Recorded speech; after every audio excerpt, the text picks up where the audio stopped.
Alors le TCO peut être mis en place par n'importe quelle entreprise et ce n'est pas une question de taille. Vous pouvez le mettre en place effectivement quand vous êtes un grand groupe. En termes de mise en place, c'est très simple. À un moment donné, il faut effectivement que la direction des achats soit parfaitement au fait. Donc il peut y avoir, ce n'est pas toujours le cas, mais il peut y avoir une question un petit peu de formation. Voilà.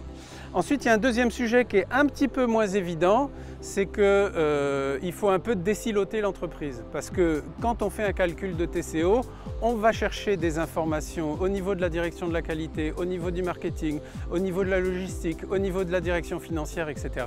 Et donc là, il y a un travail de mise en commun de ressources qui peut être un petit peu plus difficile.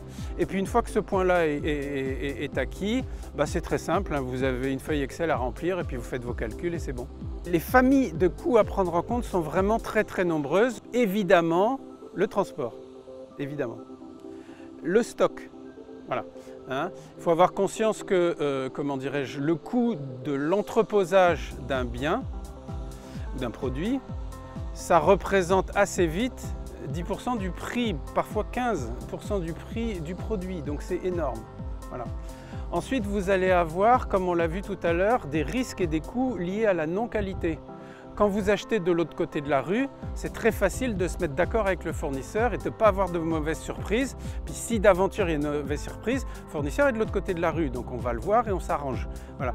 Quand vous avez acheté à une entreprise qui ne parle pas la langue, qui se trouve à des milliers de kilomètres et qui vous livre un truc qui ne va pas, il faut renvoyer la marchandise, ça prend autant de temps que le fait qu'elle soit venue, il peut y avoir des litiges, etc. Vous voyez, c'est très compliqué. Et ça, c'est à prendre en compte aussi.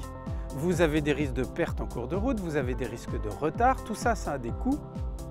Et puis, il y a des choses qui sont également coûteuses et dont on ne parle pas suffisamment.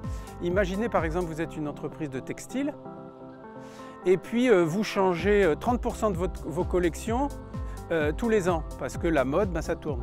Très bien. Ça veut dire que tous les ans, vous allez devoir rediscuter avec des fournisseurs qui sont très loin de vous, qui ne parlent pas votre langue, etc., etc. Et tout ça, ça a des coûts monstrueux, vous voyez. Donc tous ces coûts-là, au titre du TCO, sont à prendre en considération. Et bien évidemment, plus on veut aller profond dans la recherche de coûts cachés, et plus on va avoir, ça va prendre du temps de faire ce travail-là. Maintenant, ce qui peut être intéressant, c'est de mettre en place le principe du calcul de coût global sur un petit nombre de critères qui représentent déjà 80% du sujet, et puis ensuite, d'année en année, on affine. Vous voyez ?